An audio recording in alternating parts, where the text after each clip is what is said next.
pledge allegiance to the flag of the United States of America and to the republic for which it stands, one nation, under God, indivisible, with liberty and justice for all. All right, roll call. Earl Wilson. Here. Mark Buckeye. Robbie Pratt. Here. Gina Bryant. Here. Barry Babachon. Here. Gary Smith. Right here. All right. One absent. Can't read it. sgdragons.org. I do need a approval of the agenda unless there's any questions or comments. I make a motion to approve. Thank you. A motion? Second. A motion and a second. All in favor? Aye. Aye. Any opposed?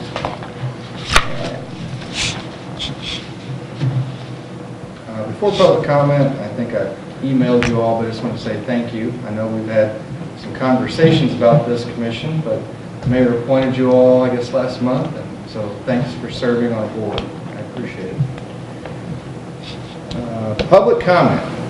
Anyone would like to speak? Now, are you ready for that already? Don't we get to hear some of the...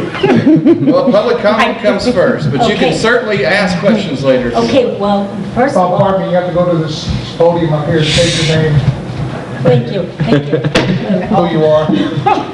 No, I just Give me found your out. name. Oh, my name is Frances Ann Fowler. Okay. Okay? No, I just found out that this is mostly about the trailer park, trailers. Yeah, I mean, I don't own any trailers, but I'm a landlord, so I'll just listen and save my comments for later. Okay? Okay. Thank you. Anyone else? Thank you, Brother Paul. I don't have any old business, so new business. For those of you who've kind of been involved in the, I don't know, the genesis of this, we've had some conversation about rental property throughout the town. When I took this position, it was kind of, we needed to go after some properties that needed some TLC, needed to be cared for. Part of that was kind of focusing on some rental property issues. A lot of the issues that had to do with rental properties were more about property maintenance and nuisance abatement. When we originally spoke about these things, whether it would be with the Board of the Aldermen or the mayor or a few of you in this group, we came up with some ideas to try to combat that. We put those into place, and it has solved some things. We worked with citizens to get a list of folks who are changing out their electric on a monthly basis. We don't get any private information. We just get rental properties in the city who have changed the name on the electric bill. And that helps us hold them accountable to do an occupancy inspection. We worked with the Herald to put a little ad in the paper under the rental section that says you have to have a certificate of occupancy. I've gotten 5 weeks worth of reports from citizens now, and they get better each week. In other words, the number that I don't have to call and say, hey, you need an occupancy inspection, is smaller and smaller. So much appreciation there for our citizens and the report itself. Just the communication and education piece, I think we've talked a lot about this, and it's been in the papers, so that's helped out. We talked initially about the rental registration. It is a part of ordinance that you have to register rental property. Just within the past few weeks here, I've gotten up to 100% of landlords have registered. We originally sent those letters out in October of last year, so it took about 6 months. But we have, except for a few odd and ends that I'm not even sure are rentals anymore, we have every rental property that we're aware of registered in the city. So we have the landlord's name and address, things like that.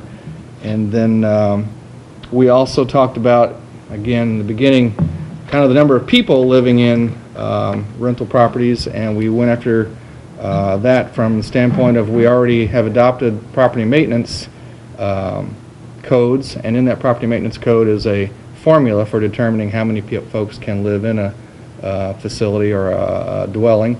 So we now put that on their occupancy certificate. One of the, for lack of a better term, leftovers from all those things that we initially talked about were mobile homes. And we kind of covered this in our final discussion before we established this committee. And the fact that mobile homes aren't per se covered under normal building codes because they're not normal buildings, for lack of a better term. They're covered under the Code of Federal Regulations. Prior to 1977, they were covered under recreational vehicles. There weren't a whole lot of codes there for establishing safe electric hookups and safe plumbing and all those kinds of things.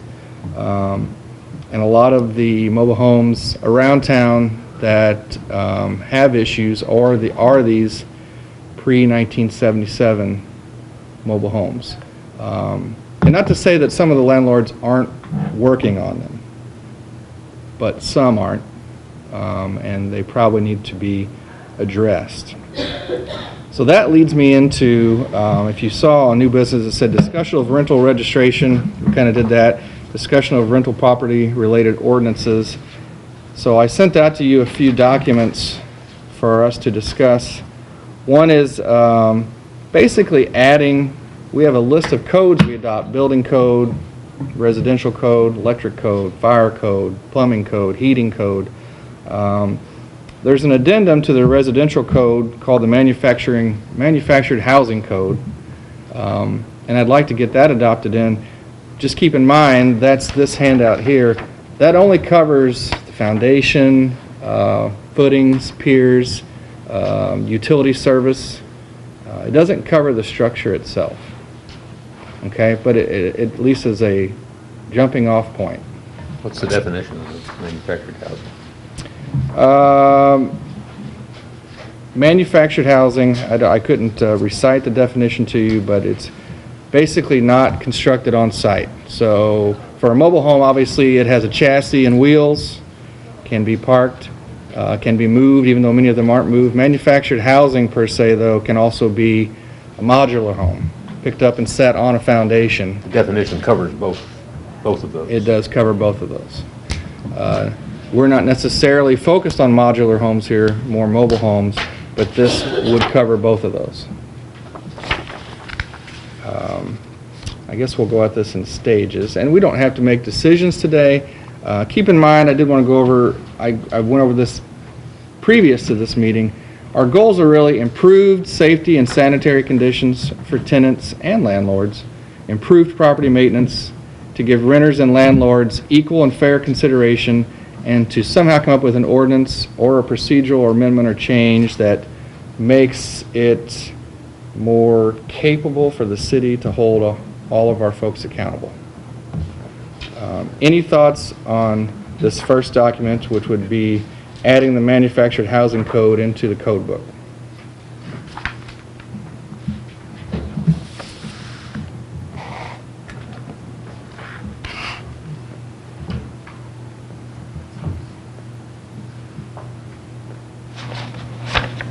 I think it sounds good. Is there going to be, are we going to try to get more for the structure? Because do you think like these issues are the issue when it comes to trailers? Yeah, I would agree. There might be some. Yeah.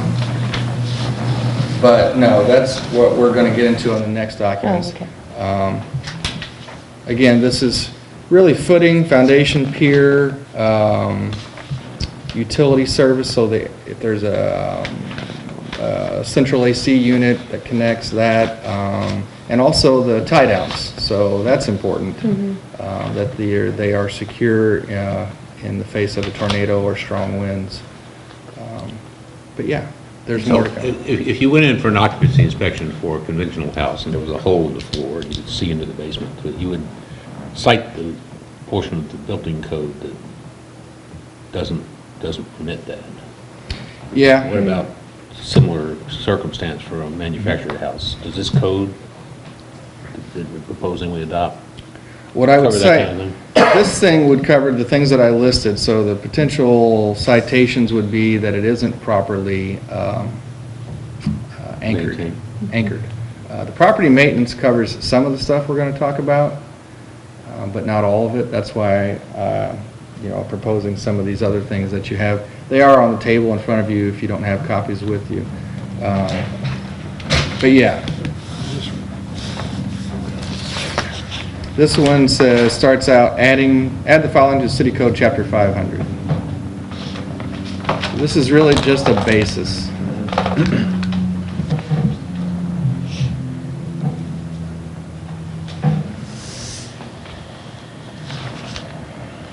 Any other thoughts or questions?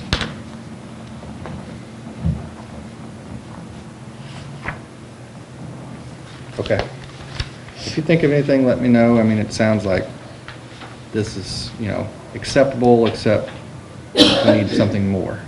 Is that kind of what I'm hearing? Okay. Let me go to this next document. Starts out section 215.xxx pre-HUD mobile homes. Looks like that. So pre-HUD mobile home, it would be defined if something like this were adopted. Are those trailers or mobile homes I was referring to that are pre-1977? And that's a rough estimate. HUD came into existence, I think, around June or July 1st, 1976, but it would be defined. In fact, I think it's in here. Pre-HUD mobile home is any mobile home constructed before June 15th, 1976, and thus it would not contain a label. Any home manufactured since then basically has a nameplate, for lack of a better term. Tells you when it was manufactured, where it was manufactured, tells you the wind zone that it's supposed to, and the climate zone that it's approved to go in. So in this, what this addresses, focusing even more down, besides just mobile homes or manufactured housing, focuses on those pre-HUD mobile homes. And basically, we can go through it in more detail if you want, but it basically states that, well, I'm going to read the first paragraph. Effective as of the date of the adoption of this ordinance, pre-HUD mobile homes shall not be permitted to enter or remain in the city of St. Genevieve or to be installed and placed for habitable living units, storage, or any other purposes within the city of St. limits except as approved by, I put building commissioner, but that could also be board of aldermen, or any pre-HUD mobile home which is currently installed and occupied as a living unit shall be permitted to remain in its present location but may not be relocated to or installed upon another parcel of property, so you can't move it, or have a change of occupant, so you can't change who lives there, unless the mobile home meets the standards set forth in Exhibit A, which we will cover in a moment. And then there are some other stipulations there concerning if the home is damaged over 50%, concerning if it is older than that but it has a nameplate still. So there are some exceptions to that rule. And the one I do want to point out is it does say upon sale or transfer of title of a pre-HUD mobile home, such mobile home may not thereafter be relocated for use or occupancy to another location unless the mobile home is permitted by the building commissioner following certification that the mobile home meets the standards.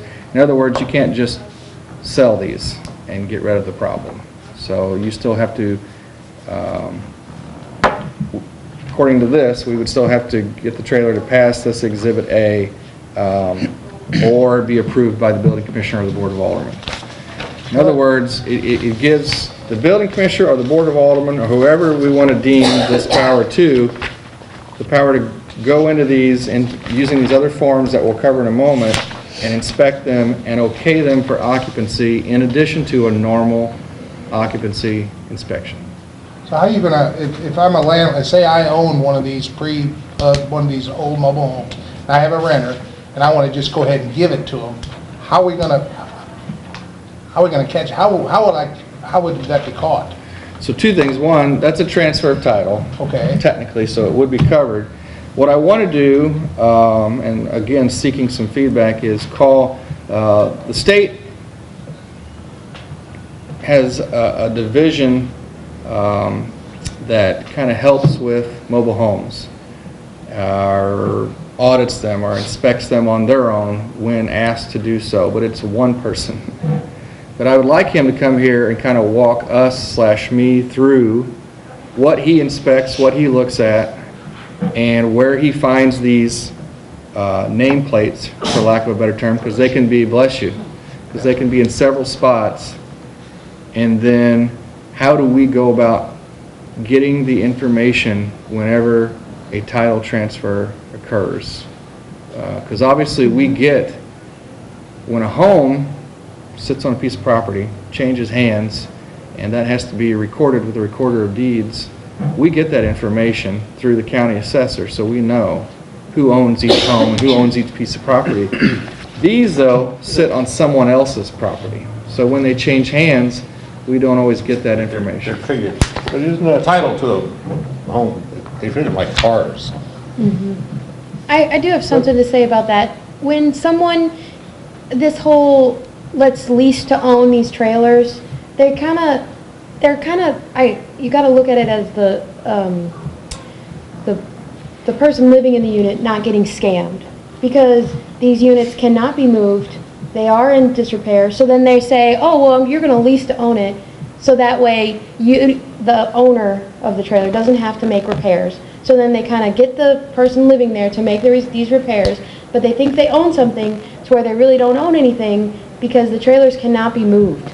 These things have been sitting there for so long, you move them, they're destroyed, they cannot take them. They're not gonna So then move. they're locked into whatever the person who owns the land wants to collect for pad rent. And they can charge whatever they want, because what are they gonna do? You're either gonna pay it, or you're gonna have to move, or give up your trailer, walk away from it. So I would look at putting something in place to making it to where you cannot lease to own a trailer that's on someone else's property. Either you own the trailer on your own property, or the landowner is responsible for that trailer, no matter what. Because these people that own these trailers do not have the money to maintain them, they do not have the means, they're being taken advantage of. I'll certainly check. I don't know that we can restrict Yeah. someone's maybe ability to sell their property. Something, yeah, they can't, that they can sell their property, We can certainly try to educate. yes, given they have to hand out some kind of flyer that says, these are your risks, you know what you're taking, Yeah, because that's the Doing. problem, these homes aren't mobile. no, They're labeled mobile, but Uh-huh. you don't move them very, unless it's a new one. yeah. You know, But even then, if you do any yeah. work to it, you move it and it's gonna, Yeah. yeah, need more work and cost thousands of dollars to move it. I wanted to try to make this document that I just talked about, again, we talked about being fair for renters and landlords. Fair in that there are renters in the very situation that you're talking about. They're living in bad, poorly taken care of trailers, and they don't have a whole lot of resources to go to get help. However, I don't think it's the city's place to say we don't want any trailers. Yeah, I mean, yeah. I grew up in a trailer. I don't have any problem with that. But they need to be safe and healthy and sanitary and secure. And that's what this tries to get at by taking these pre-HUD homes and putting them through these additional inspections. And there'll be costs, if this is the route we go, associated with this. And I can come back around to these documents, but that's what I'm trying to get at here. And it's also not to say that there aren't mobile homes built after 1977 that aren't in bad shape. We can also put them through this. Do we have any idea how many of these we have in the city? I don't, sir, as far as a number of how many of what sits out there are pre-77, but I would say a very good portion.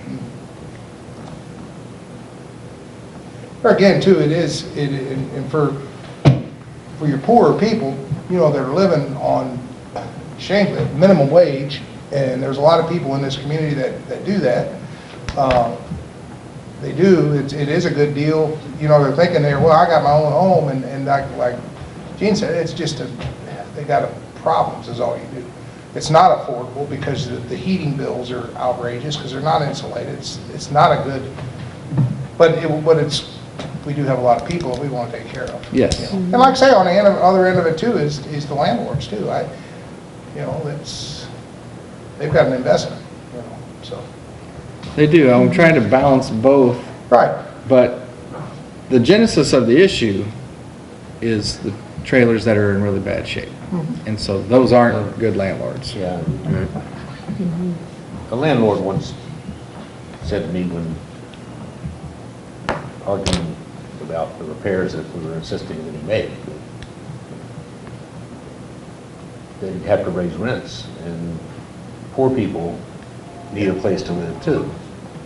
But to which I responded, they're also entitled to live in a safe environment. And it's kind of, but that's a point. I mean, Yeah. you can't over-regulate the housing market to the extent that there's nothing at the lower end, because Well, we need that. We don't have enough of that. We have some, but we're full over at Robinwood, With a waiting list. with a waiting list, so. Absolutely. So, continue to fire any questions or comments, but in this document that we just discussed, it talks about Exhibit A, which this would be standards necessary to exempt a mobile home constructed prior to June 15, 1976 from the provisions of this ordinance. That could be worded differently, but basically, this would take the mobile home through an inspection that we would probably have a professional electrician and a professional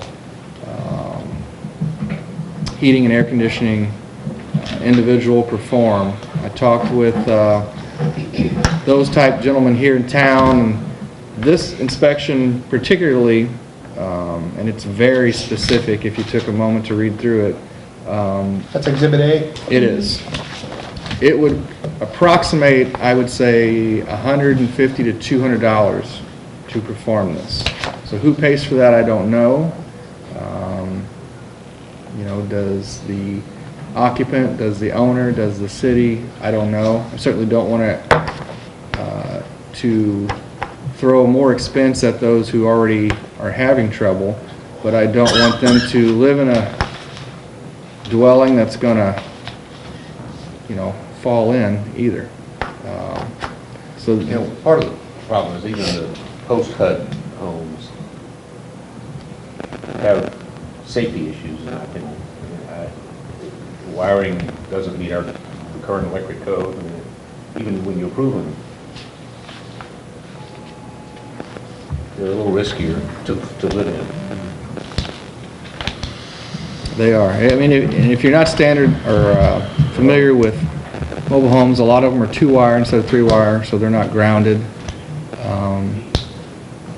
There aren't necessarily, especially if you go back older, the proper amount of egress windows and doors, some things like that. But again, those structures aren't held to the same code books that a frame house is held to, or a brick house or whatever.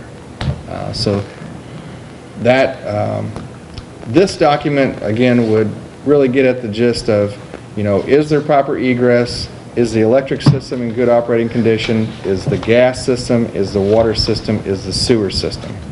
And that's really the bones of a really strong inspection.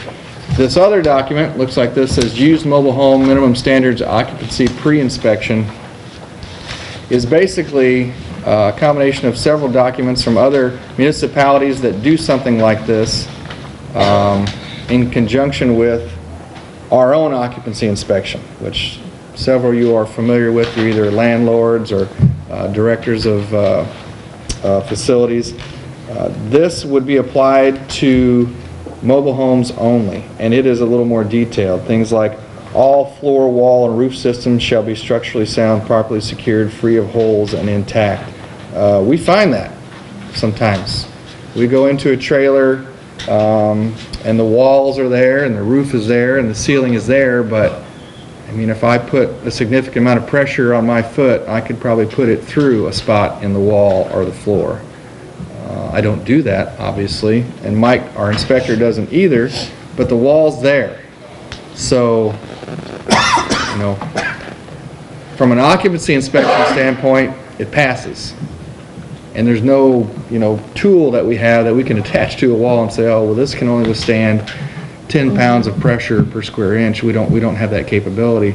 But this would give us a little more, or free up a little more capability to say this structure isn't, you know, if I can push hard enough and the wall or the floor is giving, and that happens, then we need to strengthen this structure or it just can't be lived in. And David, I just want to make sure I'm clear that mobile homes only, no modular. This is for mobile homes only. That's what we're talking about. Okay. We can certainly I change up any of the verbiage too to make sure that we're talking about mobile homes, because there are modular houses out there in St. Genevieve, but they're not the issue here. Copy that. Okay. Good. We gotta be very mindful of we're gonna be at, when this goes into effect, whatever we decide, there is gonna be some displaced people. And people are poor people, you know. We got a lot of, not a lot, but there's several people working at minimum wage, you know, and affordable housing is very, very difficult, you know. So, you know,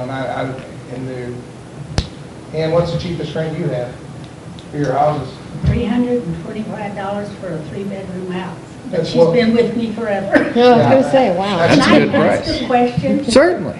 Well, what I'm wondering for the renter of these trailers, why would it be legal for somebody to sell that trailer to somebody if they own the ground?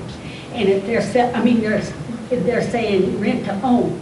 If you rent to own, I think they have to pay for everything. Anything that needs to be done, they have to have the insurance on it. And that's what I've understood about rentals. So why wouldn't you be able to pass something that something can't be moved? And because if a person, you know, if they're paying, you know, rent to own, and then they decide they're not gonna, I mean, what'd you say? Something can happen, in other words, they lose all their money that they put in that trailer because they're renting to own. So why couldn't you have an ordinance that says if the trailer can't be moved off of the property because they don't own that piece of property? Why couldn't you have something that would protect the renter? Because that, I mean, I've been in it for a long time and I'm not in here to mess with anybody. Sure. You know. Well, I think what we're talking about, we're trying to balance the renter and landlord, but most of this is to protect the renter. Well, that's what I'm saying, though. Why wouldn't that protect somebody that says, they tell them they can rent to own, and then they're renting to own, and they're putting all their money in that trailer, because we understand when you do that, you do all the. Well, I think one of the things Gina alluded to earlier is not that we're not trying to protect them, but let's just say there's a situation out there where I own several mobile homes and I know they need a lot of work. And I got people in there for $100, $200 a month. And I know that they're in a financial position. And I go to them and say, you know, I'm going to sell this to you for $100 a month for the next 2 years, which is, if I'm that person, I'm like, wow. Yeah. Mm-hmm. Yeah. But now you're responsible for all the upkeep and all these repairs, It's not fair. even though I don't point that out to you. And I think that's what she's alluding to. Could we put an ordinance in place to combat that? I don't know. That's not what we're talking about here today, but then how do you hold that person accountable? How do you tell someone when you're handed a piece of property for a really reasonable price, don't do it? That's, I think we think. gotta educate It wouldn't be your Yes. place. I think what you're, make sure I'm clear on this. I think what you're saying is, well, there's two things that come to mind. If the property, if the landlord is the property owner and you have a rent to own and you can't move it, then you own that property at least. that the trailer's on, number one, if you're the renter, rent-to-own. Number two, my concern would be, what happens when they have these rent-to-owns, and it's a property issue, again, like you brought up, and they don't own the property. The landlord, it's on a court. And that's where we're at. And that's where we're at mostly. I know we Yeah. cut you off, I'm so sorry. No. I believe most of our, the consternation, the problem is that most of these trailers aren't on the landowner's personal property. Right, they're on somebody else's property. And they're letting them, I'm sorry, Mr. Mayor, and they're letting them rent to own, Yeah, knowing they can't move it. right. So And it's there not are their property to give away. many rent-to-own, but what Dr. Smith's saying is accurate. Hardly any of the mobile homes situations that I've heard about, like you're talking about, they were renting to own the dwelling, the structure. They don't own any of the land. Right, but I mean, they're not, what good's that trailer gonna do? Exactly. I agree. Somebody sells a Yeah. property and they can't, I mean, it's not fair. Or even They if put the all that landlord, money even if out the for- property owner just says, you know what, I want all these trailers back, so now your pad rent is $500 a month, good luck. Let me know how you can pay that. You know, they can charge whatever they want because. Person moves out, Yeah. They can charge what they landlord want. finds a new renter. But that rent to earn just doesn't seem fair to somebody that cannot move the trailer. And then if the landlord to the property, whoever owns it, wants to sell that property, where does that guy stand? He spent all that money on that trailer. They can't be moved. That Yeah. gentleman, Yeah. that gentleman you have down from the state, that one person, that might be His money's a gone. really good zinger to ask him. Thank you. Thank you. Dr. Smith was pointing out that maybe, trying to ask this woman from the state to come and answer some of these questions would be another good jumping off point. And there ought to be some landlords to some of them trailers that ought to be interested in these meetings. I've spoken to several of those landlords, so. Yeah, I can. The meetings, I issued the agenda to the Herald and the Sun-Times News, and obviously, Ann, you knew about it, so. I only heard about it, like yesterday, but what I think about that is probably you put it on the internet or something.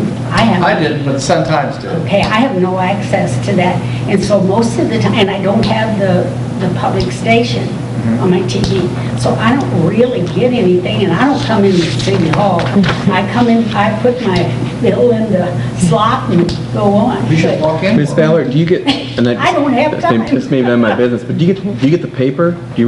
I do get the. You do get the paper. But if you heard all the things that I do at 81, you would. I can imagine. I'm just trying to think what the best way is to reach all of our constituents. Yeah, And I'm thinking if you don't, I'm wanting away, but I mean, I understand that you have your ways, but I don't know why there wouldn't be some way that I could find out when there's a meeting, because I really don't read all of the paper. One of the things that came up in the initial conversations about this was to have a landlord meeting. Yeah, I'd be So that's- glad to come to that. As long as it remained professional, that's an option. We could also have a tenant meeting. But, I mean, I have these landlords' addresses and information and phone numbers. Do I call and contact every landlord? No, that would take a little too long. But I can certainly reach out and contact the mobile home landlords and offer them the chance to come Yeah. give their 2 cents.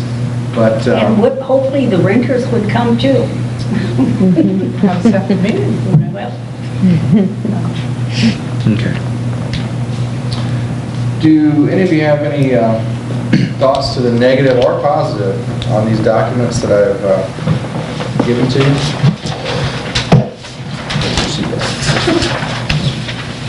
Dave, when you're talking about the section 215, we've got 2 different points where you talk about the disposal of a home. Do you have any some kind of fine or something if it's not done in the time frame? Sure. Yeah, let's talk about that. This is in what I'm proposing here. This chapter 215 is the nuisance section of city ordinance, and there's it doesn't say fines, but it basically says what do we do to folks who break these laws. So we would issue a notice of violation. If that wasn't sufficient, then a ticket from the police, and then the judge would decide on fines or jail time or a combination thereof. But there would be a punishment ultimately if the process played out. And if it's a dangerous building, a public nuisance, we can incur the cost to have it removed and put the cost of that as a special tax bill on the property. And there are abandoned trailers in our city, right? I got a torn down one across from my house. Yes. It's a problem because it's taking somebody's property, so I say it's a problem, it's a process. So steps you have to follow and you know how to do that. Hey, is there any timeline, like when somebody is tearing a trailer down? I've been involved in that, but it was never Demolition permit is good for 2 years. 2 years? Yeah. I believe so. I don't know that. We can change that. Yeah, I can change that, or I can definitely look it up, but a building permit, I know, is you have to start within 6 months, and then you have 2 years to complete it. That's way too long. Well, it depends on the nature of the structure. Yeah. A building permit, 2 Right. years is good, but something that needs to be gotten rid of, that's 2 years is a long time. Well, again, it's a, yes. You're right. That wouldn't apply if we go through this dangerous building process. Oh, That would just be, if you came in and said, I want to demo my garage, yeah. here's your permit. Uh-huh. Oh, You okay. don't have to do it tomorrow. Uh-huh. I see. You have to start it. You have to start it within 2 years. You have to It's not- start within 6 months. And Oh, again, That's a building I'm unit. pretty sure on this one. It might be 6, I think it's 6 months on a certificate of appropriateness, 1 year on a building permit. Martin's probably going to grab the ordinance.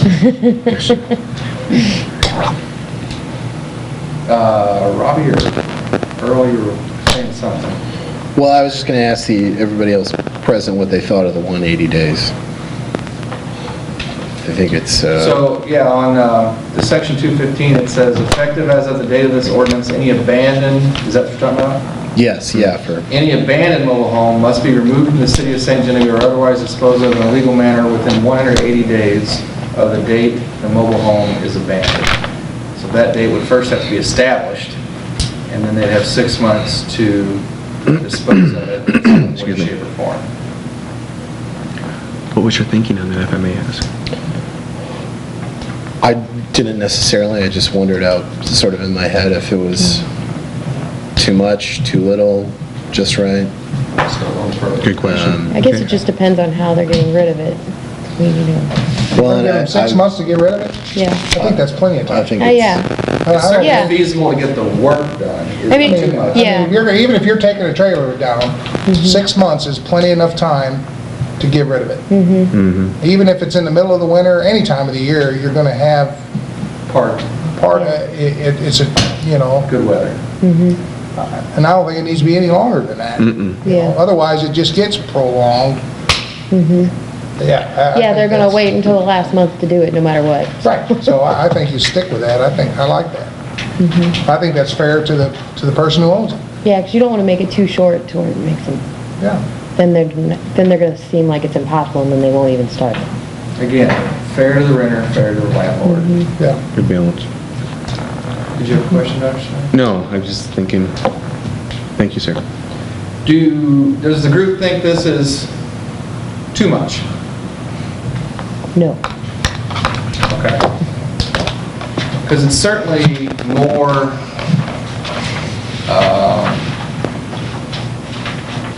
more code, more ordinance, more law. So, you know, I think it definitely goes after a problem that's been identified. And we have tried to use the ordinances that we have in place to do some of this, but this is a next step. Frank Rolfe doesn't have any properties in St. Genevieve. He certainly has got expertise in this area. Maybe just have ask him to opine on this would be a good thing. Who's that? Frank Rolfe, who lives The academy, the old academy. That would be a bad idea. Have you watched his YouTube videos? You should watch his YouTube videos. They're pretty bad. Okay. Don't call. Yeah, no. And watch his YouTube videos and you understand, because his whole approach is for the landlord and not for the renter, at all for the renter. Basically, how can you screw the renter as much as possible? Yes. Do any of you have suggestions as to anything else you'd like to see? We can throw another one out at the board. You were talking about this occupancy pre-inspection and the cost. You said it was about, you thinking roughly 250? About 150 to 250. This would be something that our building inspector could perform, this piece. Right. This, yes, there'd be a cost involved with this Exhibit A of $150, $200. I talked to Chip Marzuko and Steve Shute, so I could have definitely talked to more folks, but Well, as an example, on some of these post-HUD houses, they use aluminum wiring. Sometimes they use aluminum wiring and a brass connector that just causes dissimilar metal corrosion. So there's a adapter you're supposed to use, and when you do that, become a neutral conductor. But it meets the HUD standard. The electricians don't look at that and go, that's not a good idea. But Chip was very aware. So what do you do? Chip was very aware of what Martin's talking about. What he sees when he gets into some of these trailers are, they're not doing that correctly. Okay, they're like, they got a little solder gun, and they're doing their own thing. I'm sure your dad has seen probably situations like that.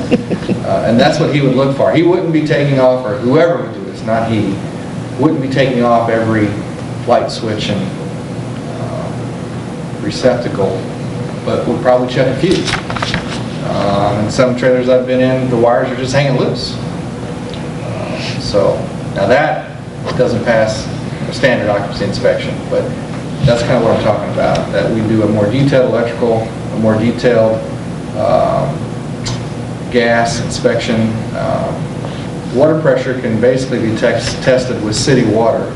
That's not a big deal, but there'd be certainly a cost involved with this more detailed inspection. And keep in mind, this doesn't necessitate that let's say all the stars align and we adopt this, and we're not going to go out to every trailer and say you have to do this inspection. It happens as they change hands, or as they change occupants, or as an occupant calls. If an occupant can call me, it doesn't have to be owner initiated, and say we want an inspection, but there's a cost associated with that. And I believe, just to clarify, your question was, this is all goodness, but you want to know who's paying for it. Is that what you're saying? Well, no, David had brought up, how do we decide who pays, or what does everyone think? Okay. And I didn't know the occupant could. An occupancy inspection can be requested by an occupant or an owner. Wow. The problem when the person who lives there asks for it. Typically, when an occupant requests, it's because there's something and then they might be out of a severely home. wrong. I let them know up front, if we come in and it's severely wrong, there's the chance that you'll have to move. I don't want to push them away, but I want them to be armed with information. All going to probably try and get us to make the landlord do something the landlord hasn't responded to them, and as he says, you have to caution them. Okay. So some of the things I'm hearing is, you like what you're seeing, but who's going to pay for this? And we'd like to maybe talk to or hear from the state inspector. Are there other more feedback, or I don't like this, let's change this?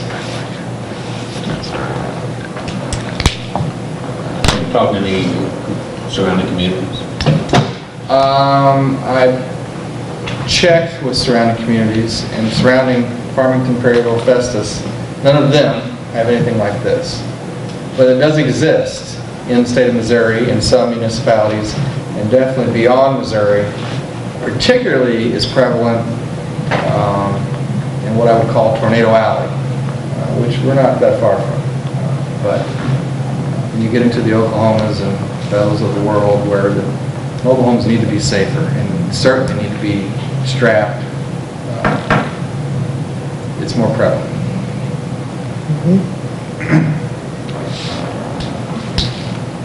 Any other thoughts? Go forward? Yep. Yeah, I say go forward. That's That's a good question. You I do would that. assume go forward means the things that I listed earlier. Contact the gentleman with the state and try to get him to come and meet with me or us. Yes. Yeah. Who pays? Consider Oops, sorry.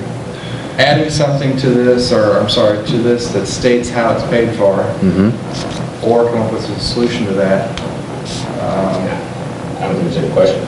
The property owner, I It's concur. gotta be the It has to be the owner. Right? and whether the... Unless the tenant, unless the tenant requests it. If the tenant requests it, then the tenant would pay for it. You know, like if they, Whoever requests, so it's similar to an occupancy inspection as it stands right now. Whoever requests it pays for it. And then kind of, what do we do to educate people on lease-to-own situations? Yes. So I'm entering into a transaction inspection.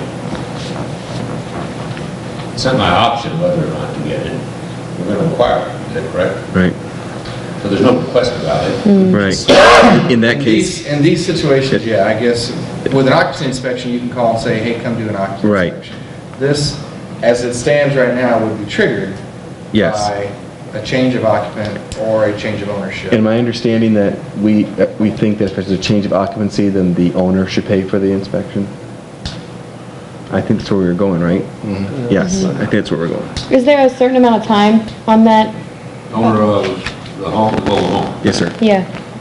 Like, say they paid for it, when do they have, say somebody moves in 2 months, 6 months, 8 months, when do they have to pay for it again?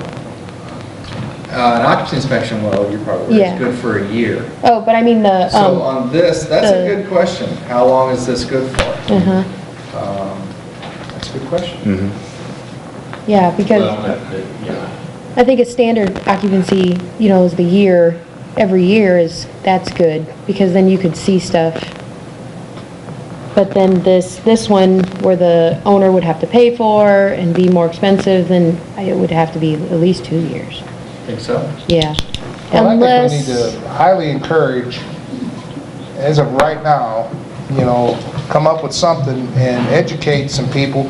If they're going to be taking ownership of one of these mobile homes, it would really benefit them to spend a couple $100 to have it looked at before they signed on the dotted line.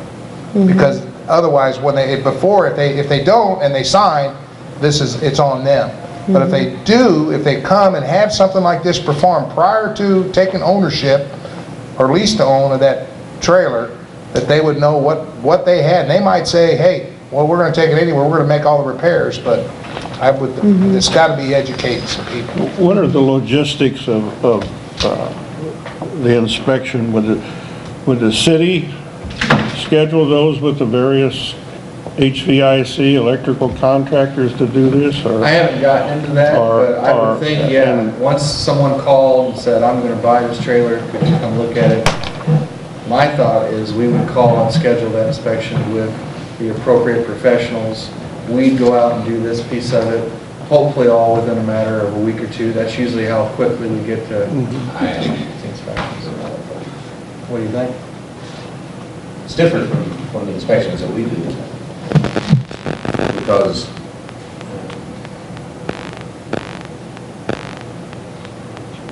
there's no warranty. Correct. And with this, I think you're creating some liability. The inspector is going to assume when they tell someone they can safely move into this house. I don't know that I want the city part of that relationship. Maybe what we should do is find people who want to be inspectors. Come up with an approved list. Have a list of them, and we can say, here, pick one of these, they've been pre-approved by the city. So in other words, you have to present us with a report. Yeah, from one of these list of people that you can contact. And I'm not sure there's any way to really say this, but I'm just going to try and be those of us who are going to buy or lease to own a trailer probably are extremely busy or don't have time or aren't going to read all this. Do you think that part of the education process would be that we have someone that can explain it to them before they do it? Is that what you're saying? Because when you say, as a teacher, as an educator, when you say, inform me, and you give me something like this, I'm just going to sign it. But I think what you're saying is very important, sir. Well, yeah. And I'm wondering if we think that part of our training process may be a quick sit-down before they actually sign and talk to someone. I'm just wondering. Is that, people wouldn't be entering into these agreements if they had money. Right, exactly. So I know, yeah. talking about having somebody come up with $250 before they can sign their lease to own agreement. Okay. I'm just tossing that out there too. Thank you. I don't know, but they come up with money for what they want. When they need the money, they come up with it. When they, so $200 inspection, if they're going to buy something and they're getting it, they think they're getting a good deal, they're going to, if they want to be informed, they're going to come up with the money to do it. I think the whole idea that's floating around about have this done, if you're considering a lease to own, a rent to own, a purchase in advance, is excellent. I mean, when we buy a house, you almost always have an inspector come out and tell you, you paid for him, and you want him to tell you those most horrible things before you put earnest money down. Right. So, we can try to recontort this into that. Can we put that in ordinance somehow, that we require that to be done before? Sure.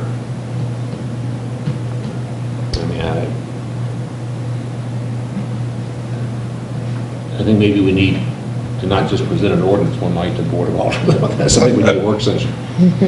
Right. Agreed. With the board. Agreed. The review, if this group is making a recommendation, then the board can have a study session to consider the issue. I mean, I'd like to take the notes I have, redo it, and come back to you all, and then go on to the Board of Aldermen. That's good. Yeah. No, we don't want to We don't want to hurry. No, we want to do this right. Good. Set it up for the future, so. Good stuff. Anything else?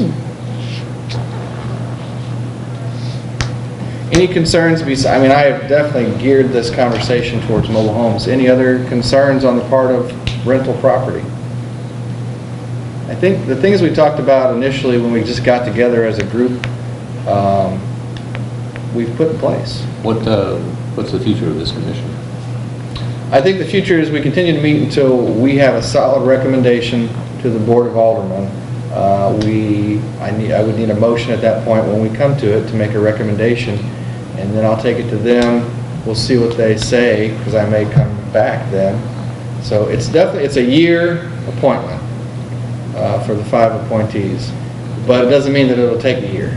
So does that answer? Well, but we reestablished the commission so they would be